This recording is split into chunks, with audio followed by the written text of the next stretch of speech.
urwaye sida niba ufite ibi bimenyetso tugiye kuvuga haruguru. Kanda subscribe kuri Buhuru Boy TV kugira ngo buri munsi tujye twibanira mu biganiro byacu bigiye bitandukanye.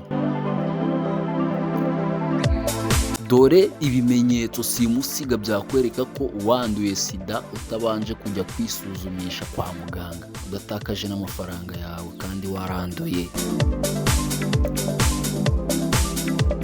Icyorezo cya sida muri iki kinyejana ni kimwe mu byibasiye ikiremwa muntu bikomotse ku bwiyongere bwo gukora cyane imibonano mpuzabitsina idakingiye ku bantu batashakanye ndetse no gucana inyuma kwa hato na hato.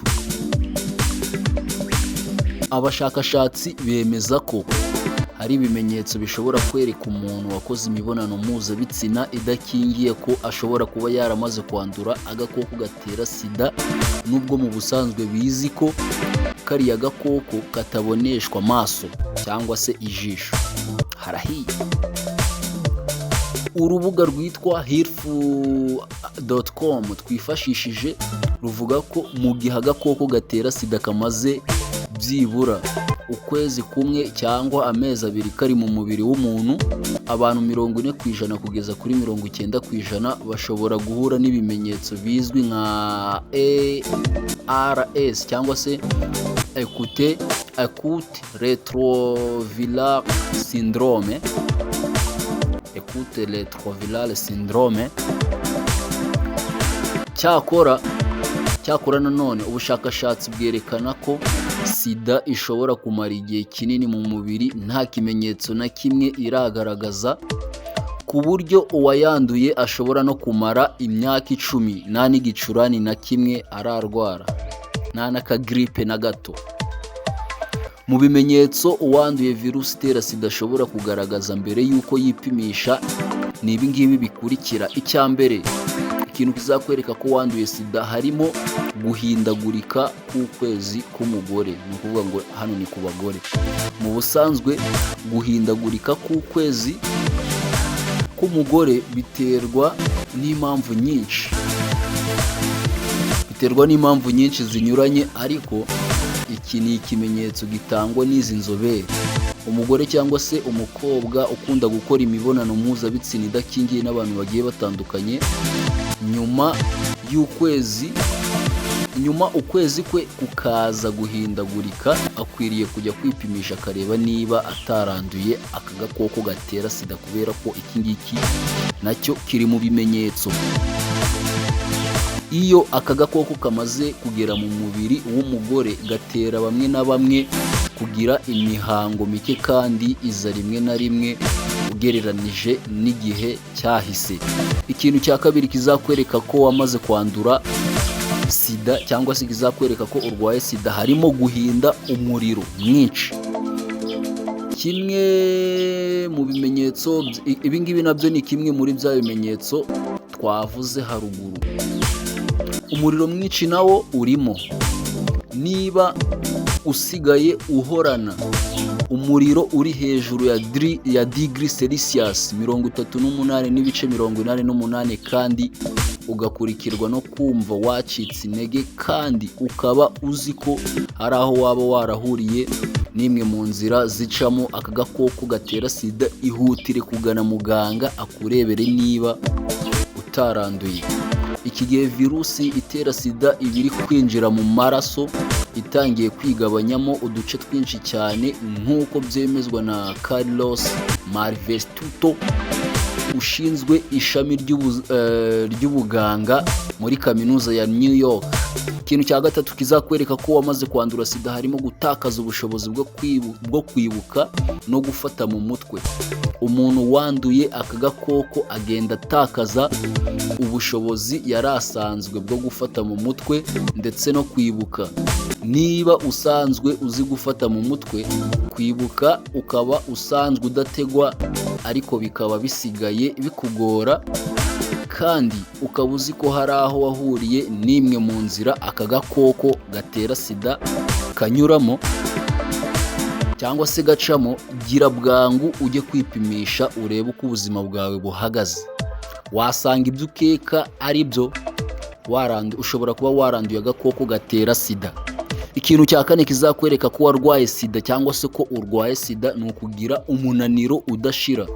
Iyo agakoko gatera sida kamaze kwinjira mu mubiri wawe, umubiri utangira gukoresha ingufu zidasanzwe urwana n'uwo mwanzi uwinjiyemo, bityo bikaba ngombwa ko intege zicika bitewe n'uko mu mubiri intambara irimo guca ibintu.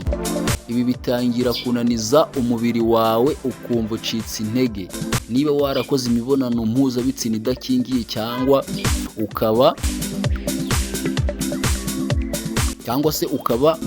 hari ahantu wahuriye n'inzira aka gakoko kanyuramo, ukaba wumva usigaye uhorana umunaniro, ihutire kujya kwa muganga wipimishe urebe uko ubuzima bwawe buhagaze. Ikintu cya gatanu cyakwereka ko wamaze kwandura sida ni ukubira ibyuya nijoro. Nk'uko byemezwa na Dr. Marves Tuto, agakoko iyo kamaze kugera mu mubiri gatangira gukora cyane, kanakoresha umubiri wawe mu buryo budasanzwe, ku buryo urara ubira ibyuya ijoro ryose.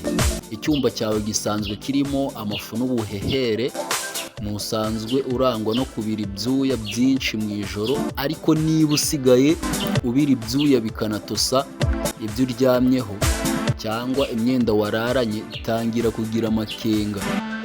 Ibi ngibi ni ibimenyetso bishobora kukwereka ko wamaze kwandura aka gakoko gatera sida. Niba uzi ko hari aho wahuriye n'inzira aka gakoko gacamo, arizo nko gukora imibonano mpuzabitsina idakingiye, jya kwipimisha hakiri kare. Ikintu cya gatandatu kizakwereka ko wamaze kurwara sida ni ukugira ubugendakanwa. Kwa kundi umuntu abyuka ugasanga mu kanwa hajemo ibintu bisa nk'umweru, no ku rurimi bikaba uko, wakoza ntibishireho, ni icyerekana ko ubudahangarwa bw'umubiri wawe bwatangiye kugabanuka. Mikorobe itera ubugendakanwa twese mu kanwa kacu ibamo, ariko ubudahangarwa butuma itadutera indwara. Iyo bugabanyutseho gato, nko mu gihe nyine wanduye agakoko gatera sida, ubwo ngubwo uhita uburwara. Ku banduye sida akenshi ubugendakanwa buboneka cyane iyo afite abasirikare bari munsi ya 200. Ikintu cya karindwi kizakwereka ko wamaze kwandura iyi ndwara ya agakoko gatera sida ni ukuvuga ngo ni ibiheri ku mubiri, ukagira ibiheri bidasobanutse. Nubwo atari kuri sida gusa, ariko ubwandu bukunze kugendana no kuzana ibiheri biza ari bito, biretsemo tuzi kandi bitukura, bikavamo n'ibisebe bitewe no kwegerana. Nubwo tuvuze ko n'izindi ndwara zabitera, kuri sida ho akenshi bifata igice cyo hejuru cyangwa se igihimba, ndetse bikunze kugendana n'ibisebe mu kanwa no ku myanya ndangagitsina. Ibi bintu bigendana no kugira ibimenyetso nk'iby'ibicurane, kandi biba hagati y'icyumweru na 2 nyuma yo kwandura, ndetse bisaba nanone igihe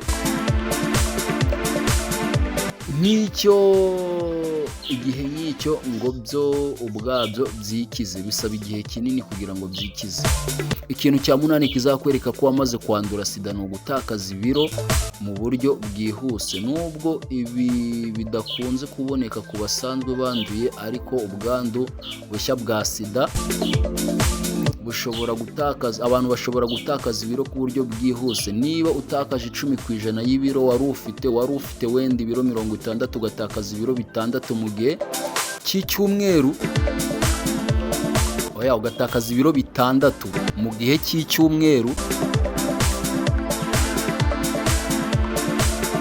gihe cy'icyumweru, kimwe, kandi bikagendana n'indwara y'impiswi, ushobora kuba waranduye. Reka dusoreze ahangaha. niba wabikunze kanda like, ukore share, ukande subscribe kuri Buhuru Boy TV kugira ngo tujye twibanira mu biganiro byacu bigiye bitandukanye. Ndabakunda cyane. Uramutse hari ikindi kintu wifuza ko twazakugezaho watwandikira muri comment. Ciao.